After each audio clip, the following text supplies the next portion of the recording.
তো এনেকুৱা নহয়তো যে ৰাজীৱ হদিয়া সকলে চিনি পায় আগৰে পৰা পায় মিছা কথা আগৰে পৰা ৰাজীৱ হদিয়াক সকলে চিনি নাপায় তো ইয়াৰ কাৰণে মানে এতিয়া মানে বৰ্তমান ভাইৰেল একদম তুলপাল লাগি আছে ফেচবুক কি ইউটিউব কি সকলোতে তো ইয়াৰ ওপৰত বলক ভিডিঅ'টো আৰম্ভ কৰোঁ তো welcome to my YouTube channel Banajit blogs তো গাইজ ফাইনেলি ময়ো এতিয়াহে গম পালোঁ ৰাজীৱ হদিয়া কোন হয় ৰাজীৱ হদিয়াৰ গান এতিয়া জাষ্ট শুনিলোঁ মই মানে আগতে গম পোৱা নাছিলোঁ ৰাজীৱ হদিয়া কোন হয় তো আপোনালোকে গম পাইছিল নেকি কমেণ্ট কৰিব গাইজ বেয়া লাগিছিল যদিও কথাটো মানে কি হয় এতিয়া মোৰ হাঁহি উঠিছে গাইজ কাৰণ মৰাৰ পিছতহে মই চিনি পালোঁ সেইটো কাৰণে মোৰ হাঁহি উঠিছে গাইজ তাৰমানে জিন্দা থাকাতে আমি মানে জীয়াই থকাতে সন্মান দিব লাগে মানুহক তো ৰাজীৱ হদিয়া ভিডিঅ' ভাইৰেল হোৱা নাছিল জীয়াই থকাত আৰু তেখেতে হয়তো যেখিনি সন্মান পাব লাগিছিল সেইখিনি পোৱা নাছিল কিন্তু মৰাৰ পাছত তাতকৈ ডাবুল সন্মান পাইছে এয়া হৈছে আমাৰ অসমীয়াৰ মানুহৰ এটা স্বভাৱ মৰাৰ পাছত সন্মান দিয়ে জিন্দা থাকাতে সিমান সন্মান নিদিয়ে তো এতিয়া জুবিন দাক চিনি নাপাওঁ বুলি কোৱাৰ কাৰণে সকলোৱে মানে এতিয়া প্ৰতিবাদৰ দৰে মানে একদম পূৰা জুবিন দাক বেয়াই পাই আছে তো তাৰে এটা ক্লিপ এটা চাম আমি জুবিন দাক বেয়াকৈ কৈছে তো বাৰু জুবিন দাক বেয়াকৈ ক'লে তো আপোনালোকে জানেই মই মাত দিওঁ তাৰে ওপৰত ৰাজীৱ হদিয়া তো সেই শিল্পীজনক চিনি নাপাওঁ বুলি যেতিয়া জুবিন দাই কৈছিলে তো তাৰে কাৰণে মানে আমাৰ মানুহৰ এতিয়া বৰ্তমান মানে খং উঠি আছে জুবিন দালৈ মানে তো খং কৰিব নালাগে যদি বুজি পোৱা নাই বুজি পাব ভিডিঅ'টো চালে তো গাইজ দেৰি নকৰি বলক আমি ফাৰ্ষ্ট এটা ভিডিঅ' ক্লিপ এটা চাওঁ স্ক্ৰীণত দেখুৱাইছোঁ আপোনালোকে চাওক অসমীয়া যুৱ মঞ্চই এটা সজাতি দল আহি প্ৰায়তো আমাৰ ৰাজীৱ দাৰ ঘৰত আজি আমি আহি উপস্থিত হওঁহি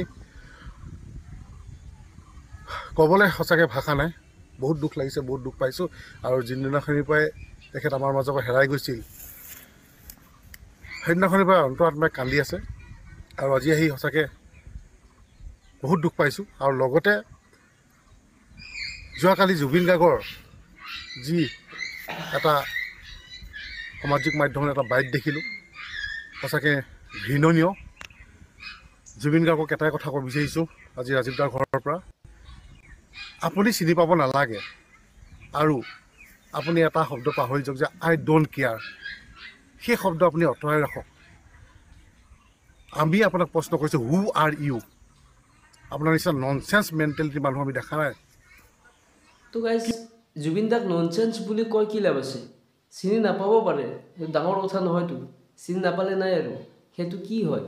সেইটো ননচেন্স বুলি ক'ব লাগে নেকি ঠিক আছে ননচেন্স বুলি কৈছে তাৰ পাছত কি নেক্সটখিনি কি কৈছে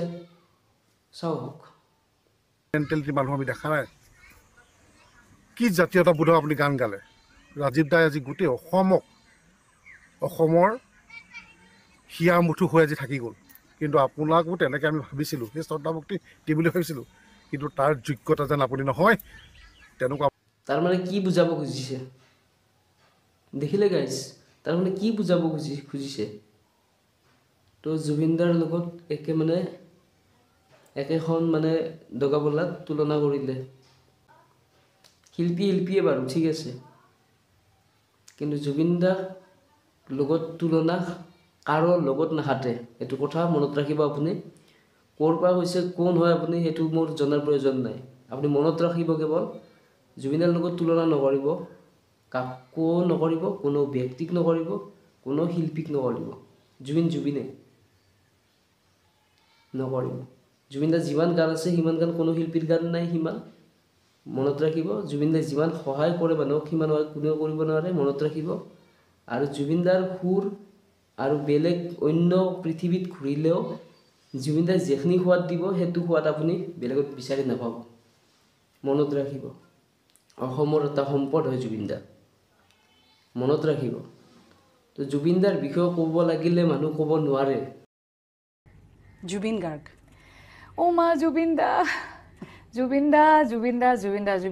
আমি ঘৰুৱা ভাষাত ক'বলৈ গ'লে এক পিচেই থাকে যে এক পিচেই আৰু অনলি ওৱান পিচ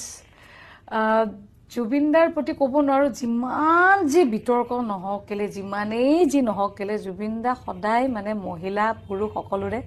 নয়নৰ মণি মুকুতাৰ মণি মণিয়ে মণি তেওঁ নকওঁ জুবিন দাৰ বিষয়ে ক'ব লাগিলে মানুহ ক'ব নোৱাৰে হয়তো ময়ো নোৱাৰিম বহুত আপুনি চিনি নাপায় কাৰণে কৈছে জুবিন দা হয়তো আপুনি চিনি নাপাব হু আৰ ইউ বুলি কৈছে আপুনি চিনি নাপাব পাৰে পাইছিলে যদিও আপুনি নাপাইছে এতিয়া চাওক আজি ৰাজীৱ শদিয়া মৰিছে কোনোবা ব্যক্তি মৰিছে নেকি ৰাজীৱ শদিয়াৰ মৰিছে কাৰণে কোনোবা ব্যক্তি মানে ধৰক ৰাজীৱ শদিয়াৰ কোনোবা ফ্ৰেণ্ড মৰিছে নেকি যে ৰাজীৱ শদিয়া মৰিল ময়ো মৰিম এনেকৈ কোনোবাই মৰিছে মৰা নাই কিন্তু জুবিন দা মৰিলে আজি কি হ'ল হয় এটা দুটা নহয় প্ৰায় বহুতটা মানুহ মৰি গ'ল হয় জুবিন দাৰ কাৰণে গতিকে জুবিন দা আৰু ৰাজীৱ শদিয়াক সমান নকৰিব জুবিন গাৰ্গক এটাই কথা ক'ব বিচাৰিছোঁ আজি ৰাজীৱ দাৰ ঘৰৰ পৰা আপুনি চিনি পাব নালাগে আৰু আপুনি এটা শব্দ পাহৰি যাওক যে আই ডোণ্ট কেয়াৰ সেই শব্দ আপুনি আঁতৰাই ৰাখক আমি আপোনাক প্ৰশ্ন কৰিছোঁ হু আৰ ইউ আপোনাৰ নিচিনা ননচেন্স মেণ্টেলিটি মানুহ আমি দেখা নাই কি জাতীয়তাবোধক আপুনি গান গালে ৰাজীৱ দাই আজি গোটেই অসমৰ হিয়া মুঠু হৈ আজি থাকি গ'ল কিন্তু আপোনাকো তেনেকৈ আমি ভাবিছিলোঁ সেই শ্ৰদ্ধাভক্তি দিম বুলি ভাবিছিলোঁ কিন্তু তাৰ যোগ্যতা যেন আপুনি নহয় তেনেকুৱা আমাৰ অনুভৱ হৈছে গতিকে জুবিন গাৰ্গক আমি সকিয়নি দিছোঁ যে এই যি আপুনি শব্দটো ক'লে আপোনাক সসন্মানে আপোনাক উঠাই ল'বৰ বাবে আমি অসমীয়া জনসাধাৰণে আপোনাক অনুৰোধ জনাইছোঁ আৰু যিকেইটা কুকুৰে ৰাজীৱ শদিয়াৰ বাবে জুবিন দাক গালি আৰু সমালোচনা কৰি আছে সেইকেইটা কুকুৰে দুদিনমানৰ পিছত জুবিন দাৰে গান শুনিব দাদাৰ প্ৰগ্ৰেমত যিমান মানুহ হয় সিমান অসমৰ ডাঙৰ ডাঙৰ মন্ত্ৰী MLA মিটিঙতো নহয় আৰু জুবিন দাৰ নিচিনা শিল্পী 7টা জনম ল'লেও অসমত দ্বিতীয়টো নোলায় ৰাজীৱ শদিয়া ভাল এজন শিল্পী আছিল কিন্তু জহৰা সমাজখনে চিনি নেপালে সেইটো বুলি তুমি থকাজনকো অপমান কৰিবা সেইটো কিবা কথা হ'ল নেকি যদি জুবিন দাক তুমি বেয়া পোৱা সেইটো তোমাৰ পাৰ্চনেল মেটাৰ কিন্তু তুমি কেলা বেয়াকে ক'বলৈ অধিকাৰ ক'ত পালা শিল্পীক অলপমান ৰেছপেক্ট কৰিবলৈ শিকা গাইজ ভিডিঅ'টোৰ মূল কথাটো হ'ল কি জুবিন দাই চিনি নাপাওঁ বুলি ক'ব কিয় মানে দৰ্শক অসমৰ মানে আমাৰ অডিয়েঞ্চৰ মানে সেইটো হৈছে এটা খং জুবিন দাৰ ওপৰত চিনি নাপাব কিয় একেলগে গান গাইছিলে আগতে কিয় চিনি নাপায় তো গাইজ এতিয়াতো হৈছে এটা মানে সৰু কথা মোৰ মতে তো গাইজ চিনি নাপাব পাৰে একেলগে লগ হৈ আছোঁ বহুত মানুহ লগ পাওঁ একেলগে নিজে কেতিয়াবা কাৰোবাক চিনি নাপাব পাৰোঁ তো গাইজ জুবিন দাইতো কিমান মানুহ লগ পাইছে আৰু কিমান মানুহৰ লগত গান গাইছে এজন দুজন শিল্পী নহয় এজন দুজন শিল্পীৰ লগত গান গোৱা নাইতো বহুত শিল্পীৰ লগত কাম কৰিছে তো গাইজ চিনি হঠাৎ নাপাব পাৰে সেইটো ডাঙৰ কথা নহয় সৰু কথা তাকে লৈ একদম টুল পাৰ ইউটিউব কি ফেচবুক কি সকলোৱে টুল পাৰে এইটো কি মানে চিনি নাপাব পাৰে ডাঙৰ কথাও নহয় এইটো মোৰ মতে ভাবি চালে এইটো সৰু কথা বহুত মানুহক লগ পাইছে জুবিন দাই বহুত মানুহৰ লগত কাম কৰিছে চিনি নাপাব পাৰে আৰু চিনি পালে হয় যদি ফেমাছ হ'ল হয় আনকি ময়ো চিনিয়ে পোৱা নাই গাইজ আজিয়ে জাষ্ট চিনি পাইছোঁ মই তেখেত জীয়াই থাকোঁতে সন্মান দিব লাগিছিল আপোনালোকে কিয় দিয়া নাছিল যদি জীয়াই থাকোঁতে সন্মান দিলে হয় তেতিয়া ফেমাছ হ'ল হয় ফেমাছ হ'লে আমিতো চিনি পালোঁ হয় তেখেতকতো এতিয়াও বহুত মানুহে চিনি নাপাইছিল কিন্তু জুবিন দাই এনেকৈ কোৱা কাৰণে এতিয়া বহুত মানুহে চিনি পাইছে তো ৰাজীৱ শদিয়াক বহুত মানুহে এতিয়া বৰ্তমান মৃত্যুৰ পিছতহে বহুত ব্যক্তিয়ে চিনি পাইছে অসমত ইমান ভাল কাম কৰিছিলে তেখেতে সেইকাৰণে কওঁ গাইজ মৃত্যুৰ পাছত কিয় সন্মান দিয়ে মৃত্যুৰ আগত সন্মান দিব লাগে কেইজনমান ব্যক্তিয়ে জুবিন দাৰ লগত তুলনা কৰিলে ৰাজীৱ শদিয়াৰ ফ্ৰেণ্ড কিছুমানে জুবিন দাৰ লগত তুলনা কৰিলে ৰাজীৱ শদিয়াক জুবিন দাৰ লগত কাৰো তুলনা নাখাতে আৰু জুবিন দাৰ লগত তুলনা কৰি একো লাভ নাই এইটো তুলনা হ'বই নোৱাৰে জুবিন দাৰ সমানত কোনেও হ'ব নোৱাৰে গতিকে এইটো আৰু একো ডাঙৰ কথা হোৱা নাই গাইজ যিহেতু ইমানেই আৰু জুবিন দাক বেয়াকৈ যাতে কোনেও নকয়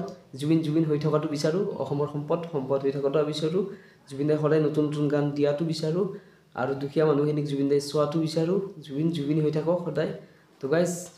আজি ভিডিঅ'টো ইমানেই আছিলে যদি ভিডিঅ'টো ভাল লাগে লাইক এণ্ড ছাবস্ক্ৰাইব শ্বেয়াৰ কৰিব তো গাইজ আজি বাই বাই